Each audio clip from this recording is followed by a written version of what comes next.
Hello. Hi, everyone.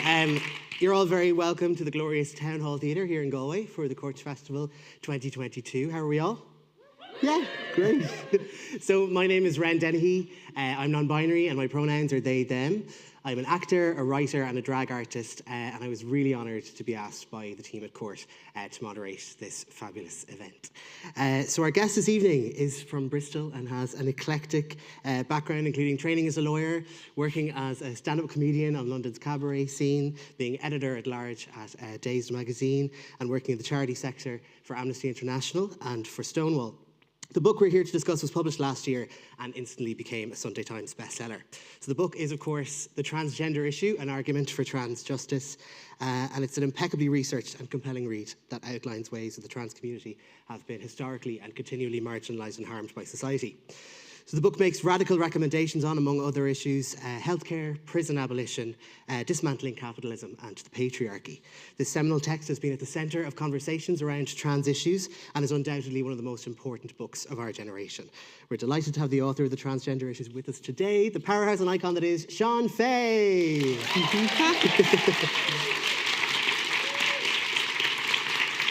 So just before we get into the nitty-gritty, Shon, I want to give everybody a quick overview of the running order. So Shon and I are going to chat about the book and the issues within it for about 30 or 40 minutes, and then it'll be over to you, our wonderful audience, to ask questions to Shon. And a special hello to everybody who's watching from home, because the event is also being streamed. So hiya, Shon. Hi, you're so good at this. Thank you. Oh my gosh, thanks. Great vote of confidence. Get them on TV. Yeah, no, thanks. Yeah, please, who's watching? So welcome to Galway. Thank you. Is it your first time here? It is. It's my first time in Galway, yeah. Cool. My family are from County Waterford, and then I have friends in Dublin, but I've never come like this far west. So you've got Irish roots. I do. Yeah. And I also, well, yeah, literally. Yeah. I think we should claim you as one of our own, to be honest, because the Brits are always claiming Irish actors and Irish celebs in their like Emmy rundowns. You'll see like Paul Mescal on a list of like the best British actors. So yeah. We're going to claim Shon Faye is like the best Irish writer of all time. That's actually when I think my publicity team, when they were trying to like, you know, get press interviews here, were just like, I had a call being like, you did say, like, how many grandparents? When did they move? Like, clearly that like, they thought it would assist with getting press attention in Ireland. But I'm happy to like, you know, slag out my heritage and my ancestors in that way. Yeah. So let's go from the very top. How did this book come about? So the book came about, I mean, I always say this, but I didn't really want to write the book.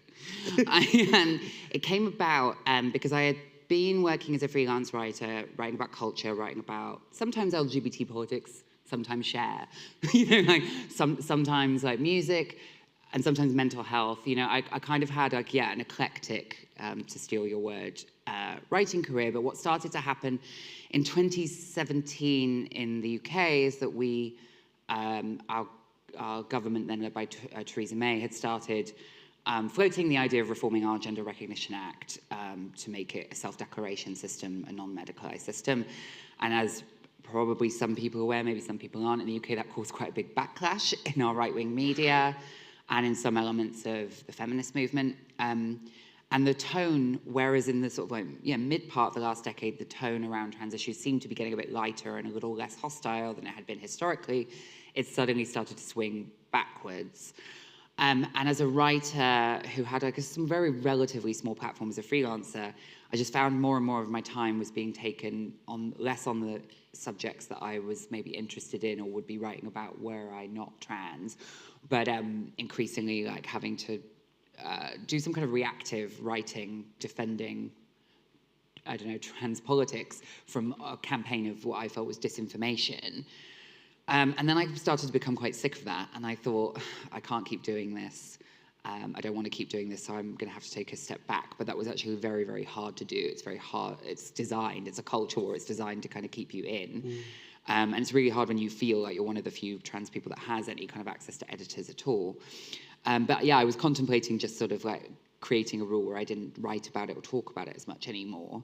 And then I met my agent, Emma Patterson, who she tends to find I think her kind of style is to, or like her talent is finding authors who may not volunteer themselves for literary agents as readily, and asked me if I had considered writing a book. And she met up with me. She came down to Bristol, where I was living at the time, and no one ever leaves London, so I was quite impressed by that.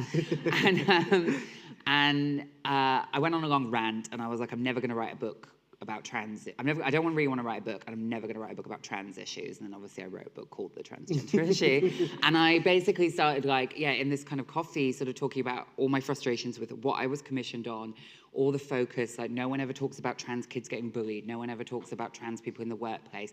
And then by the end of this 5-minute rant, she was like, well, that would be a book proposal, just saying. And so then I went away and I thought about it. And really where I decided to do it was because I realized, both for myself as a writer, as a trans woman writer, I was never really going to be able to forge a career in Britain in the climate in which I was working. I feel like the trans artists have to pay some kind of sacrifice on the altar of being trans before they can maybe do anything else, both for their own kind of political well-being, but also just the way the industry works. So I kind of considered it like, well, if I write a book, that's kind of my final word on it, and it will alleviate that need I have to try and counteract this misinformation. It will be kind of like my final word on the matter, and then it will also give me the freedom in the long term to maybe move on from something else. The other thing is that I've seen how other minority political writers have used books in a very kind of hostile British media. I had seen both sex worker activists and black women in particular who had published successful books, and in doing so had created a conversation on their own terms, not on a reactive stance. And so I felt this was a way to kind of set the terms of a discussion that I thought would be more proactive. And I think it has been successful in that regard, because I at least get to have this conversation here rather than reacting to something someone's written in The Observer, you know? Yeah, and you talk about that in the book, that in your earlier career in the media, that you found that you could make, I think the quote is, you could make the most money by either divulging really personal details about yourself or by reacting to some transphobic comment that somebody with a larger profile than you had made. Yeah, absolutely. Yeah, there's that real, bizarre economy. I mean, in fact, I think that's what it was like for me early on, but I think it's shifted now, because I'm talking about 2014, 2015, 2016, where you would be. But now I don't really see any young trans writers in the UK. And I know that there are issues in Ireland too, because I just want to say solidarity with the Irish Trans Writers Union as well, who are boycotting the Irish Times. Yeah. And I know that there are issues probably in both our countries, but in the UK specifically, I don't see any young trans political writers. I'm 34, and there are very few, particularly trans women, who are younger than me, because there are less and less opportunities, or they're just not palatable. Like you get £100 for a comment is free piece, and then you get abused on Twitter for 3 days after. Like, well, who's going to say yes to that? Yeah, of course. So I think even since the time I wrote about in the book, things have shifted. Yeah. And you wrote it mostly in lockdown. Yes. Yeah. So while most of us were baking banana bread and learning TikTok dances, you were writing a Sunday Times bestseller, casually. So I wanted to touch on, there's sort of a disclaimer at the start of the book, where you say, this book is not a memoir. You don't have to know the intimate details of my private life to support me. Don't worry about the why, act on the what. So what sort of influenced that decision to avoid the personal and to avoid memoir in this instance? Well, there was a few factors, really. Is one, I politically disliked the fact that trans memoirs are great, and I've read several trans memoirs. It's not the form that I'm sort of I'm not anti the form, but it is the only form that's really been permissible to trans people for however many decades since Christine Jorgensen transitioned in the 50s. It's this tell-all, and often the way it's sort of set up it's for the benefit of a cisgender audience, in order to kind of sell them the sensationalist bits of being trans, like transition itself. It's about kind of, and what the trade-off is sometimes through self-objectification, you can get a little bit of a platform to comment on the society, Whereas I wanted to do the kind of political writing that's like, no, it's not our problem. The problem is society. So maybe you should be looking at yourselves, not looking at me. And in order to do that, I felt like taking myself out and not using a memoir as a form. I mean, I say that, but there's a performative contradiction because, as you know, there are times in the book where I do sort of bring in slight personal anecdotes, but they're not, they're on my terms. The other really simple reason is I just didn't think a trans memoir for me would be particularly interesting. Like, middle-class white gay boy becomes middle-class white trans woman. Like, who cares? Like, I feel like the trans memoirs that I would be interested in reading that are from trans people that, like, I think we've heard enough from trans people like me about, you know, like yeah, there's nothing new I could add to the subject of transition that probably hasn't been written better before or wouldn't be better amplified in terms of the experience of transition for some people, for example, trans people of color or trans sex workers or whatever. So there was just something about me occupying that space, believing that I had enough of a sufficiently interesting thing to say about my own transition and everyone else would be interested in it, that never appealed. That's really interesting. Because for me, when I read that, it was quite a powerful moment because it felt like so often there's an expectation for, I feel like any person who has a minority experience, but particularly for trans people, that you kind of use your trauma as a little bargaining chip to get the media attention or whatever it is. And I found that it was really important to read that from somebody who's been platformed and published, to say that, no, you don't, I don't owe you my story here.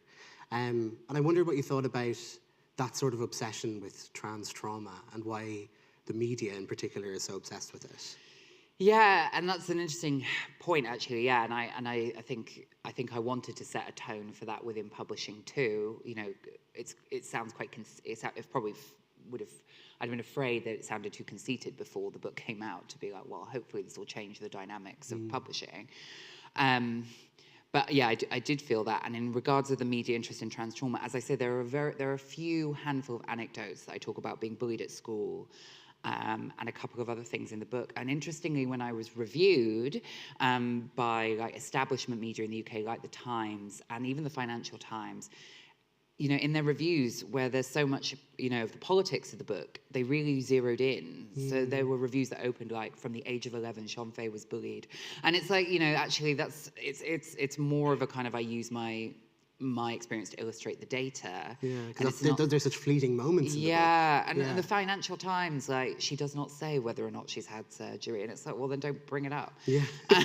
Like, in a book review. But it showed me how much the media were trained to still, even though they know they're not reviewing a memoir, to like scout out the most memoiristic bits. And it's just about a trend about what clearly media operators, cisgender media operators, have been trained to think a conversation about trans people is.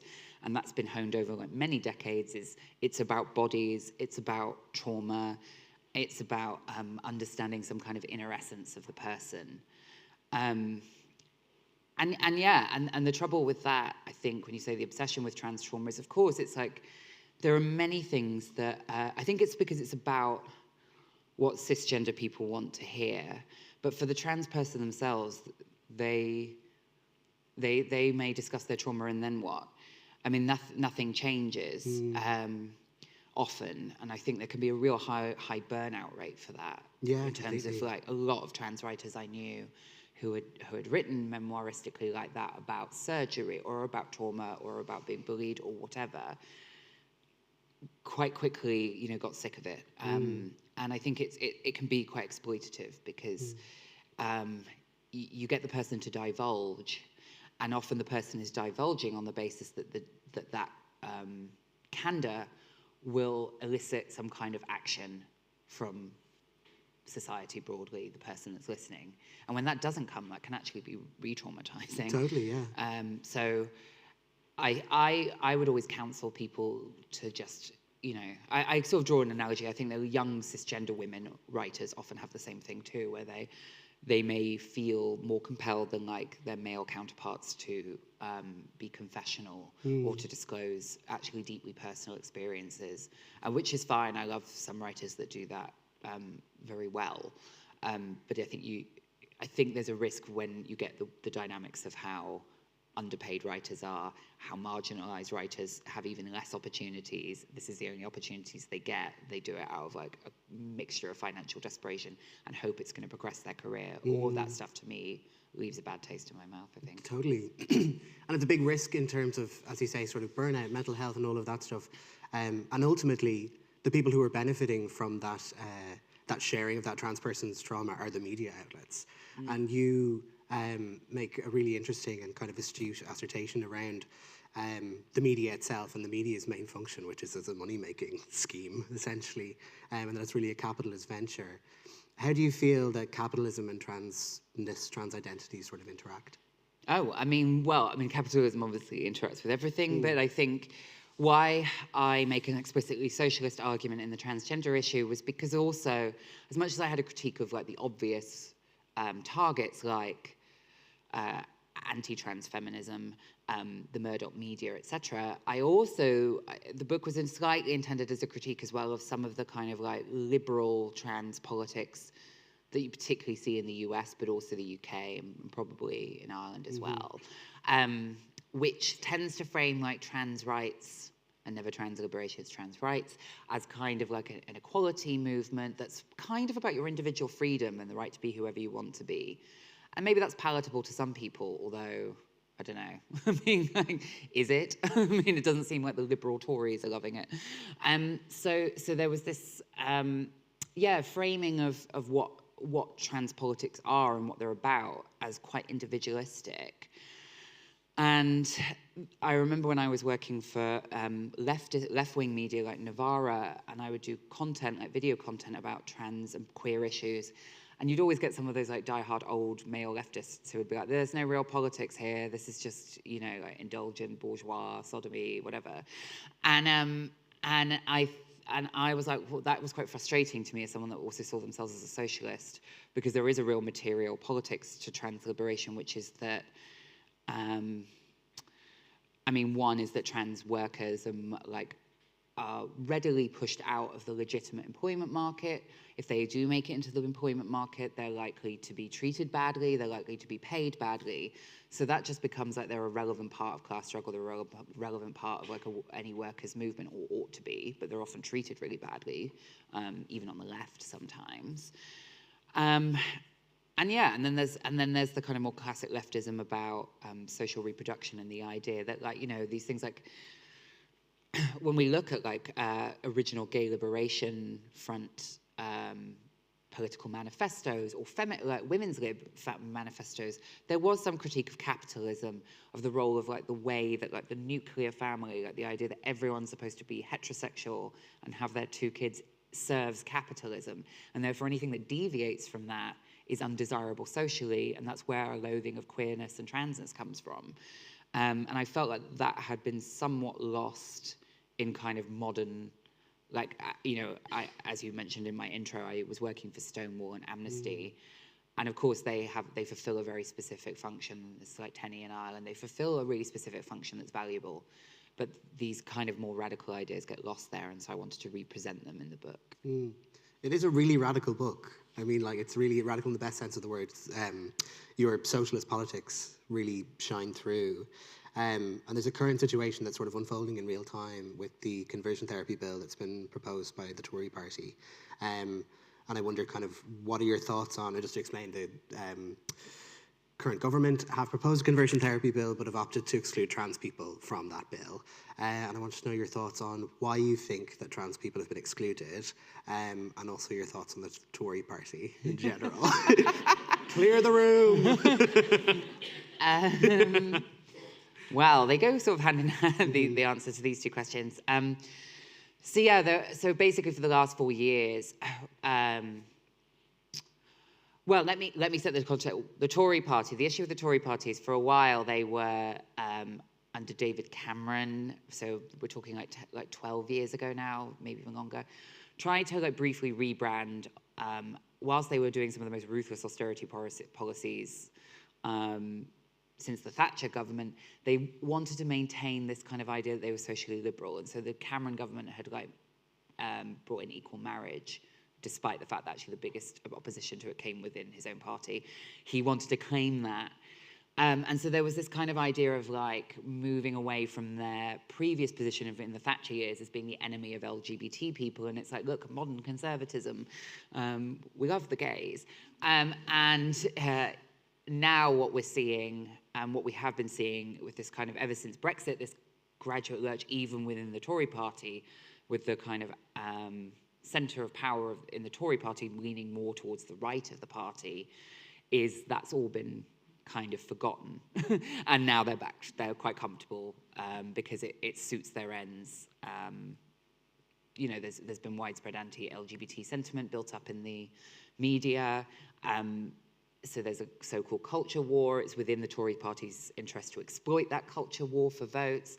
It's a useful, obviously it's not solely used as a distraction, like they do have a real antipathy, I think, some of them, towards LGBT people and particularly trans people, but it of course does come at a time where they need a lot to distract from, like, as you probably know, like, our government, like, and cabinet were having regular parties during full lockdowns, which they've survived. Wine that and cheese scandal. nipples. Yeah. Yeah. Well, there was like a DJ at one point, and it was like they sent them off to Marks and Spencer's to buy more wine. Oh There was a DJ deck. So I was like, DJ deck, they should be all fired at least. So yeah, they've got that to distract from, etc. Brexit is obviously actually a disaster. So there's a lot that is in their interest to fuel a culture war, and it's not just against trans people in that respect. Where that ties to the conversion, sorry, it's a long answer. The conversion therapy bill was that, yeah, 4 years ago, they promised that they would ban conversion therapy, and it was at this time when they were still sort of giving LGBT lobby groups crumbs of what they wanted, and so it was like, we'll ban conversion therapy. And of course, yeah, what's happened as sentiment against trans people has particularly been fueled in the British media. There was a lot of reluctance, and then they suddenly started like evading the topic and not doing it. And then it looked like they were going to drop it completely, but I think they just thought that was going to be too unpalatable. So then they decided to announce that they would ban it for like LGBT people, but specifically not for trans people, which is horrific. And I'm glad to see it was a really hard week, the past week, for all trans people in the UK. It's been really great to see that LGBT groups that are primarily led by gay people and not even bi people, gay people, cis gay people, have boycotted government conferences, have sort of detached ties with the government. I'm glad that we've had that overwhelming support in the sector to be like, this is unacceptable, because if they were allowed to get away with it, they would. The reason that they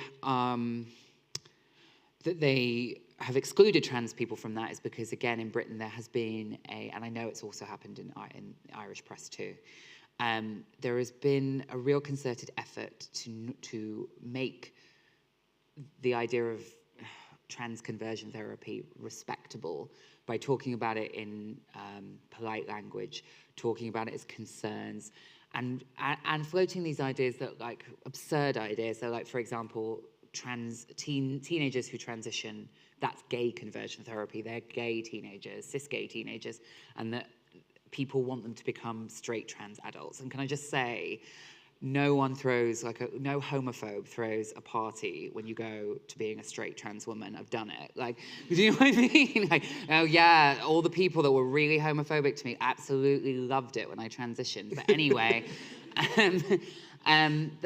that's one one argument. Obviously, there's one about young trans masculine youth in particular. And it's like normalizing this idea, especially that trans young people are confused and being misled somehow, and that actually it's important that therapists have the right to challenge them on their gender identity in a way that they don't have the right to challenge people on their sexuality. And that's been a concerted effort, regrettably, by columnists, by anti-trans feminists for several years. And it's left a question mark over like the fact that we should be affirming trans people doesn't mean telling them you're trans. It means they say I'm trans, then you go okay. And if 5 minutes later they're like, actually I've changed my mind, I'm not trans, you go okay. I mean, that's what affirmation really means. And that's almost become like a dirty word in a lot of parts of the British press that you say, oh, you should affirm trans people, and people are like, oh no, no, we mustn't do that. So this normalization and making it a respectable thing to say has been highly effective.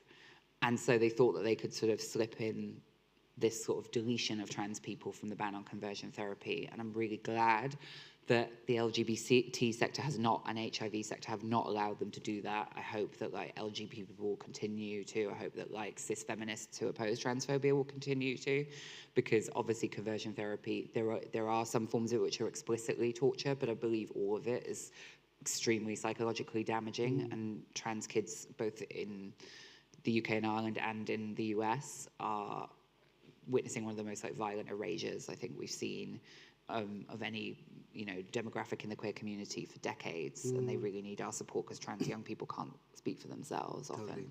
Yeah, that leads us quite nicely onto the kind of the issue of trans healthcare, and there's sort of suggestions in the book that a kind of a latent form of conversion therapy is how people are treated by the healthcare system. And you outline really brilliantly the particular failings of the GIDS, GIDS, which sounds like a fungal infection more than anything else. And one particularly touching part of the book is Henry, a young trans man who you interviewed, gives his particular experience of how traumatic it was for him to go through the system, between long waiting times and in dealing with the psychodynamic approach that they take. So Shon, if you were Prime Minister, and I don't know about you, but I really want to see that, if you were Prime Minister, what are some of the structural changes you would make to the GIDS? Firstly, I'd be getting like MI5 to do like recon on like lots of photos of me. Some on my phone, some on other people's. With GIDS, I think GIDS and all specialist gender identity clinics should be abolished. The reason being is that the idea of the specialist gender identity clinic, and that means a specific thing that can sound quite, anyone that doesn't have contact with trans healthcare, I think, it could just sound good, like, oh, that's the gender clinic, but it's a specific model that's about saying trans healthcare is different and special, and most clinicians don't understand it because they're mentally ill. That's kind of the vibe.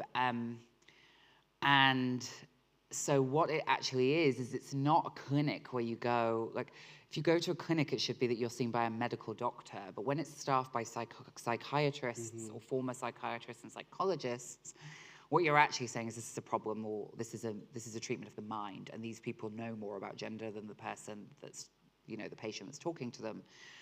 And I think that's particularly damaging, particularly for adults. And for young people, elective therapy for trans young people would be no bad thing. I think all therapy has to be elective, i.e. the young person themselves has to be like, I want to partake in this therapeutic process. But actually, a lot of trans young people with good therapy probably would really benefit from it, just like many people would, particularly if they're being bullied in school, particularly all these things.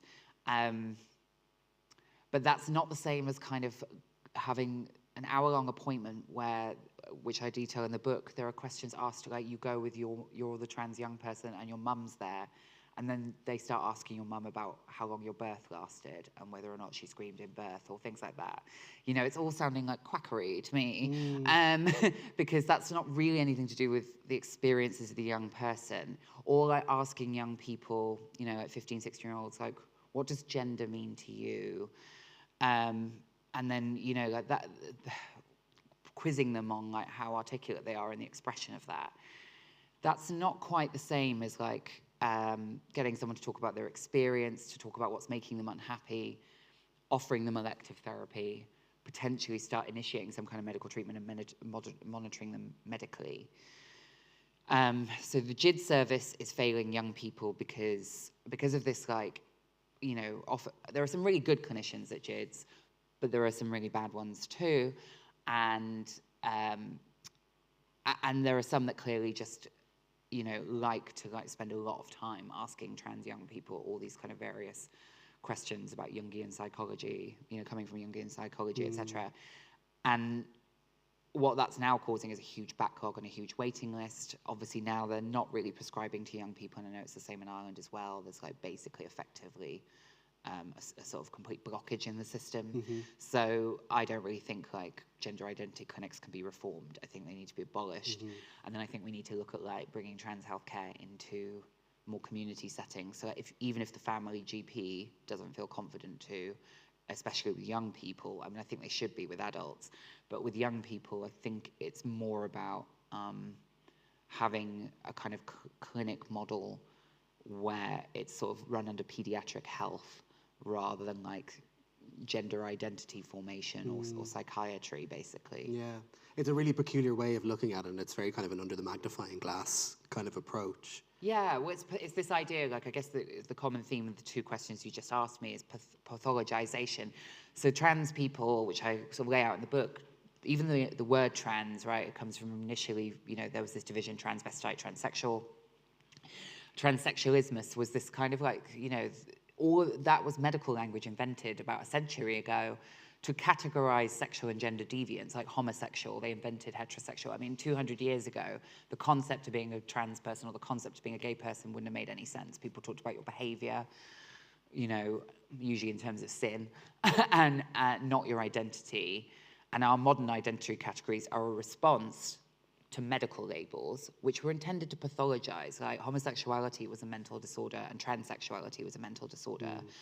And for trans people, because we rely on clinicians to provide us in some cases with hormones and surgery, we've remained tethered to needing doctors in a way that perhaps gay men, for example, haven't. And so psychiatry has maintained its stranglehold, and that leads to this pathologization, which is like, really, trans people might be mentally ill or unsound mind. Being trans is the least desirable outcome. We might allow some people to transition sometimes if there's nothing else that can be done, but we should keep it to a limit. And that's actually about controlling the gender binary. Basically, it's about saying we want to tie up all the loose ends of this it's completely bonkers when you think about it, that all humanity should fit in 2 boxes. It obviously doesn't make sense. And there are people that defy that to a greater or lesser extent. And I think trans people are at an acute end of the spectrum in terms of their discomfort with binary gender. But pathologization has always been a way to so that it doesn't extend out to a wider question about gender in society. It's, no, this isn't they're exposing an issue with the whole system. It's these people are an aberration who are basically ill, and the illness needs to be contained. And I think that's the model that a lot of trans healthcare still espouses. And it's why, people like to flirt with keeping conversion therapy on the table. It's why in the UK, they don't like to depathologize the gender recognition process. Like, why does a doctor, why did I have to get a GP to write a letter to the passport authority to get the gender marker changed on my passport, really? I mean, it was a doctor I'd only seen a couple of times. It was just that they have to say it's likely to be permanent. Like, what happens if it wasn't permanent?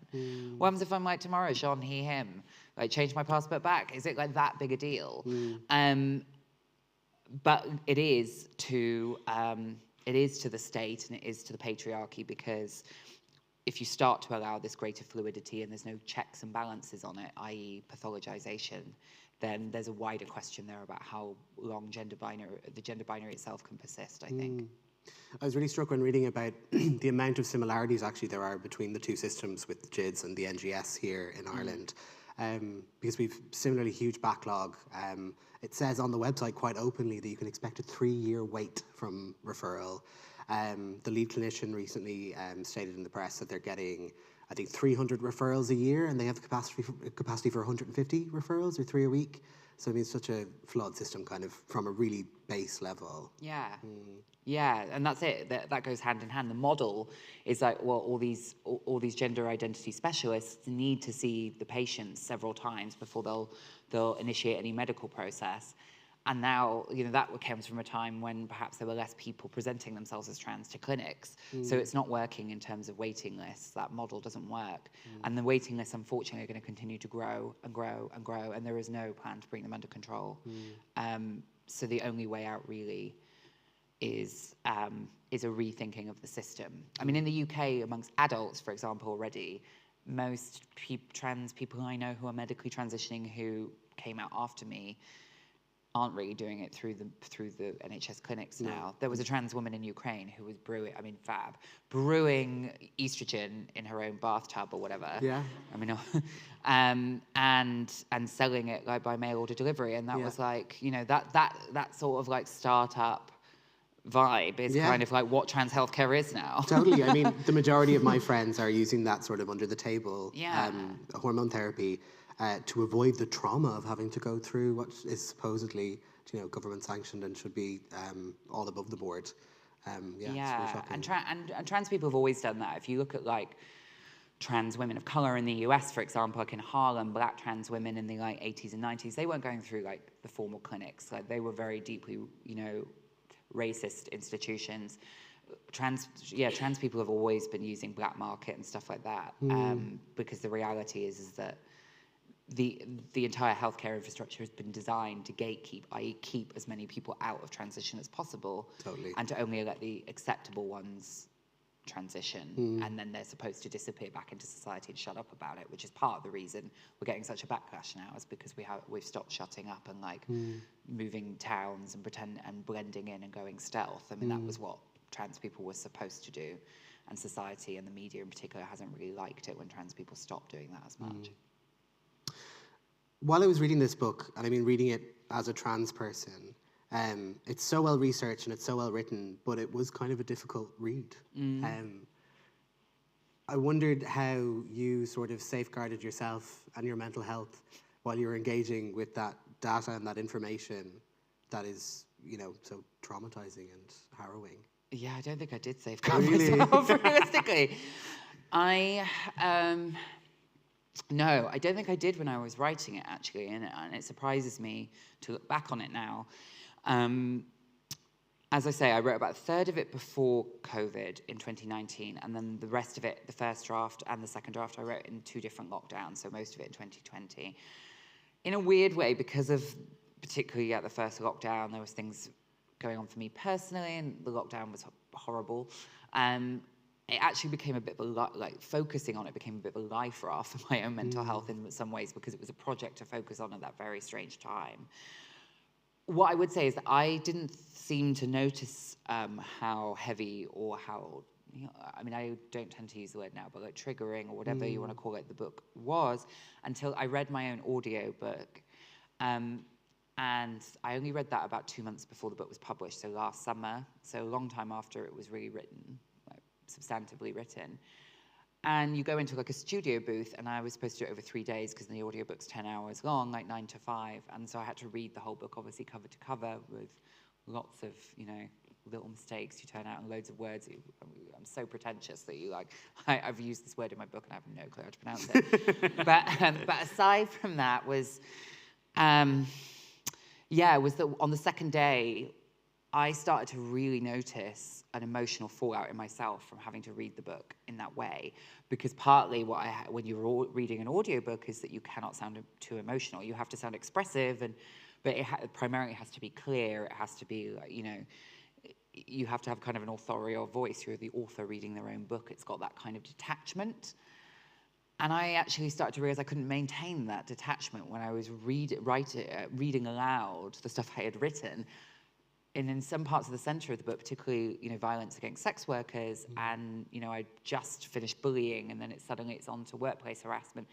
And even like I had to, where I had quoted transphobic things said in the media, and also transphobic things said to me, although I did quite enjoy like insulting myself. I like really camped it up for that. But like,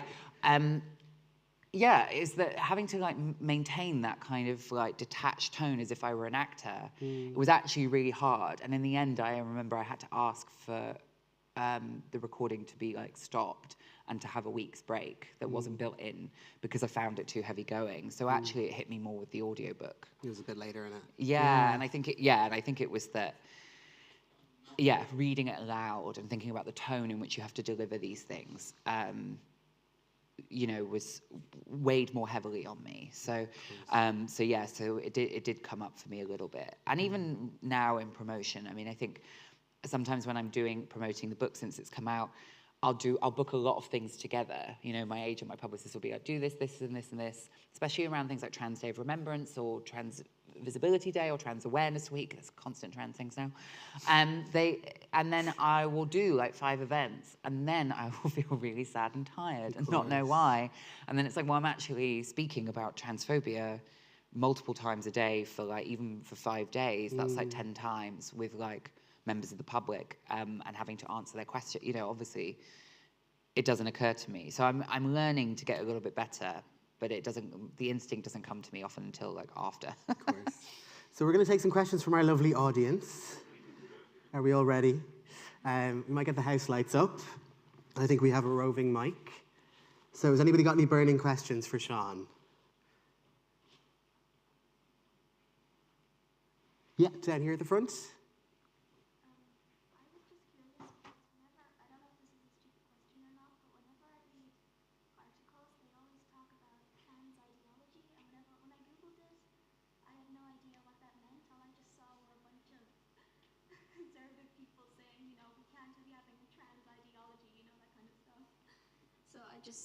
I wasn't really sure.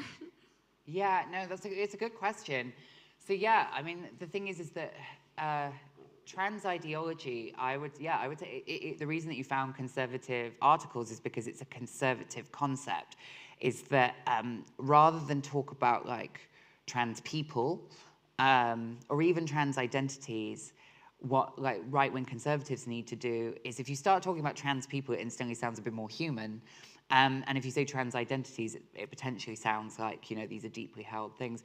Whereas if you're trying to make an argument, conservatives often when they make arguments against minorities will have to adapt their language to disguise what they're doing. And one of the things they want to do is like depersonalize it, dehumanize it, so that people feel more license to come. So you don't say I'm against trans people, because that sounds bigoted.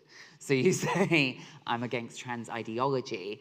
But what trans ideology, when you ask conservatives or anti-trans feminists, what is trans ideology? They mean this idea that you can choose your own gender.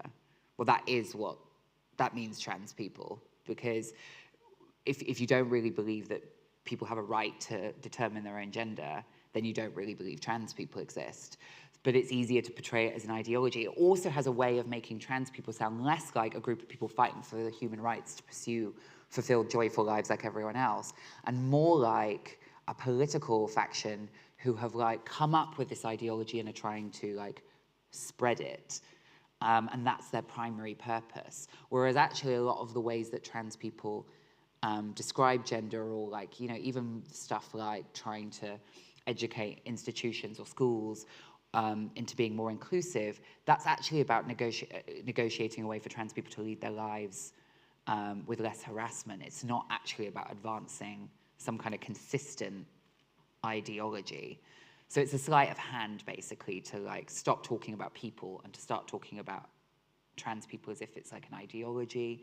And then everyone gets to feel a bit more comfortable saying, I just don't agree with this ideology. And it's been used before, like 30 years ago, people would have said the gay agenda would have been the equivalent.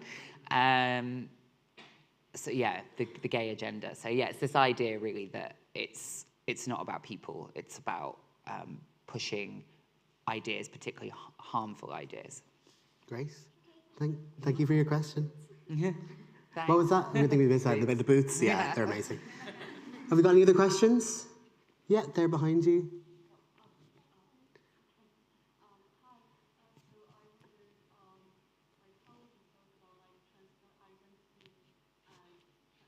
Transgender in general, to like, for example, your grandparents or to your family, like you know, at those family dinners with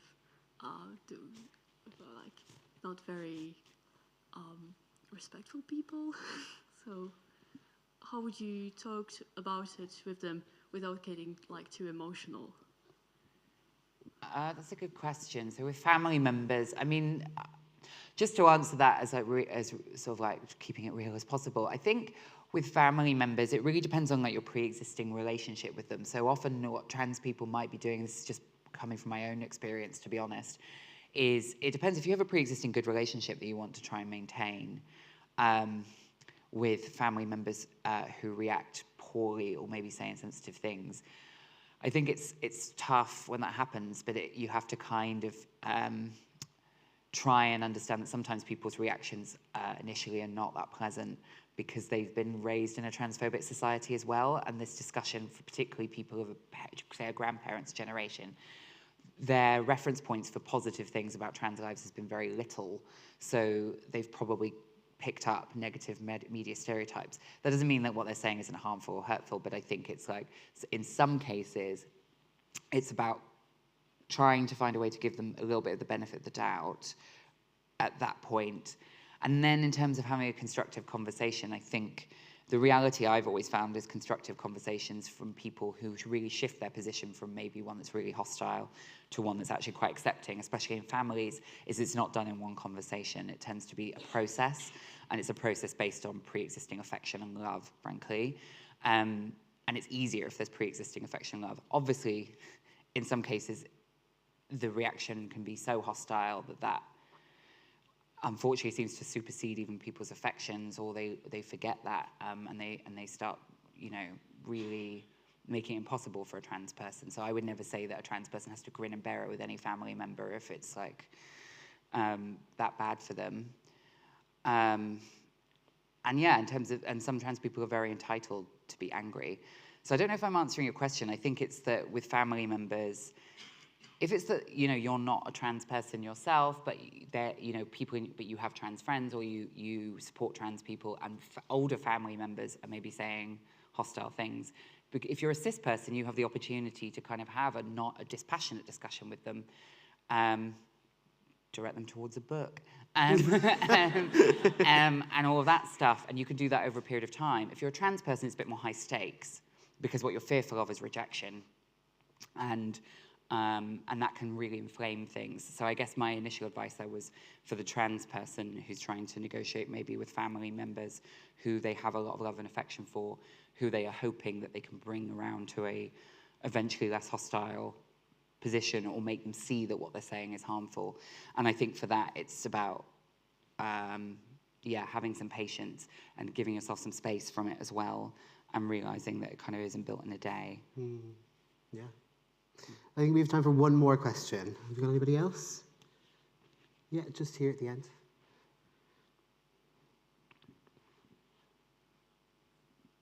Hi.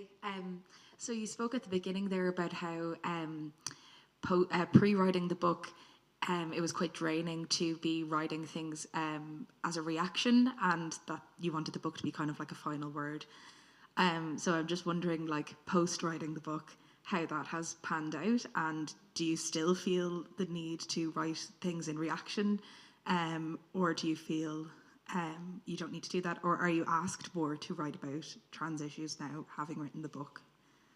Yeah, good question. I'm asked a lot, and I say no all the time, basically. Great. Yeah, no, I do. I just feel like I sometimes get even this week with the conversion therapy stuff, I've been approached by several publications to write for them, but actually I don't feel this kind of residual pressure or guilt about saying no now, because it's like, well, I wrote a whole book, and now it's kind of become quite a central text, let's face it. So, so it's like, actually, I don't really need to do that. So I do feel like I can just direct. I feel like my job now is to direct people to the book I wrote. Like, I do stuff like this to direct people to the book, and maybe to have conversations around the book. And actually, yeah, I don't feel the need to get as involved with that.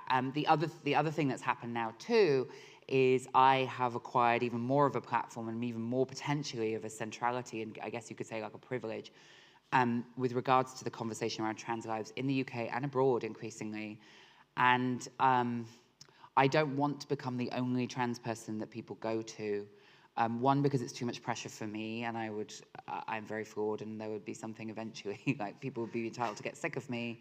But also I don't think it's healthy. Like, I believe in movements, and I'm not like an activist, but I do think it's important that other trans people, other trans creatives, even in trans literature, kind of get space. And I feel like the media, cis media, always wants a figurehead.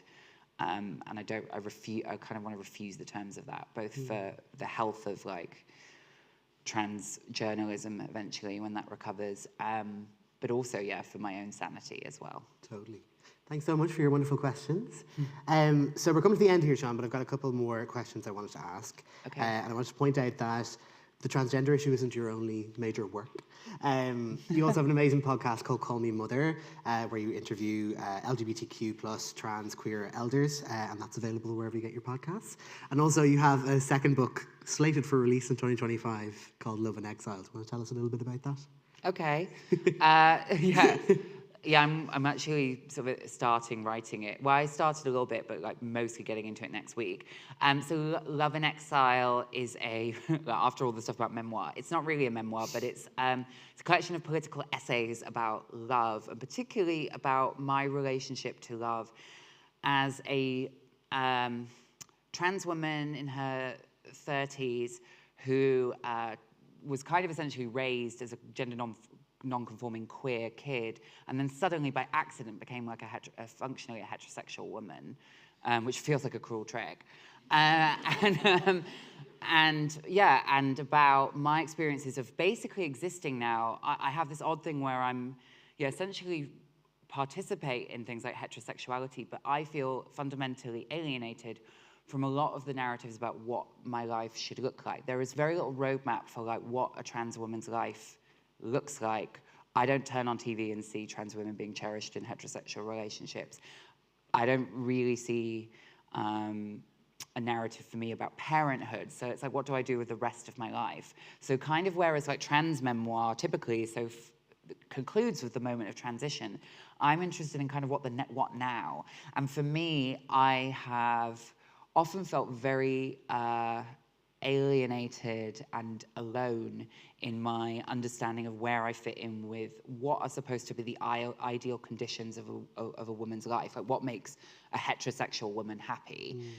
These things like, and I don't believe that cisgender women really, increasingly think that these are the key to happiness. But, I'm alienated from typically like visible heterosexual relationships and marriage. I cannot bear children. I have had a lot of issues regarding trauma and addiction that make me feel quite alienated from other people have in the past. And so I'm kind of interested in the politics of togetherness, and like I think we're all interested in the kind of this idea of loneliness post the pandemic. And and there have been times where I felt, sounds so bleak to end on, there are times that I felt existentially lonely. Thanks everyone for coming. So my very, very last question quickly. What are some questions you wish interviewers would stop asking you? Ooh, that's good. I mean, a lot of the ones is, what can we do? I don't know. Read the book. Think for yourself. What can we do? I think like, I hate when people ask me what I do for self-care. I don't know, I'm really bad at it. like a candle. There's a lot of that, what can we do? What do you do for self-care? How do you switch off?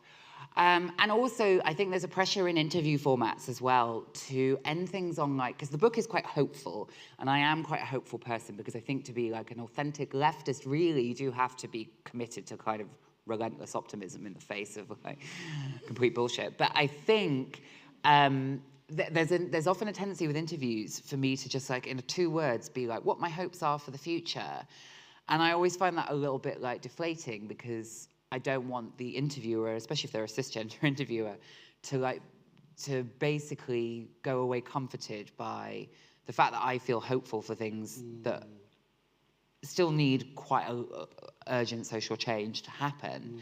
So for me, I'm always like, well, do we have to like end on this artificially hopeful note so that you have something to conclude your piece with? Do you know what I mean? Yeah. So those are the 3, and I guess they're all about me comforting the interviewer and there has to be this kind of conclusion, this reassurance at the end that everything will be okay in the end. Yeah. And I think that's a very cozy space for like particularly cis interviewers to be. I don't think so much with trans interviewers because they know. Yeah. I think we should finish by saying that it won't be okay until they start doing the work. Yeah. Well, that's all we have time for. Thank you all so much for joining us. A massive thank you to Courts Festival, their sponsors. If you haven't already bought the Transgender issue, you can buy it from the official bookshop associated with the festival. That's Charlie Burns. There'll be a pop-up shop out in the foyer. For anybody watching along at home, you can get your book at charlieburn.ie. You can check out the rest of the festival events at court.ie. Court is a charitable organisation, so if you've enjoyed the event today, please consider donating at court.ie/support-us. And finally, please put your hands together for the absolute icon that is Shon Faye! Thank you for having me. So good, thank you. Thanks to Ren as well. Great. Cool.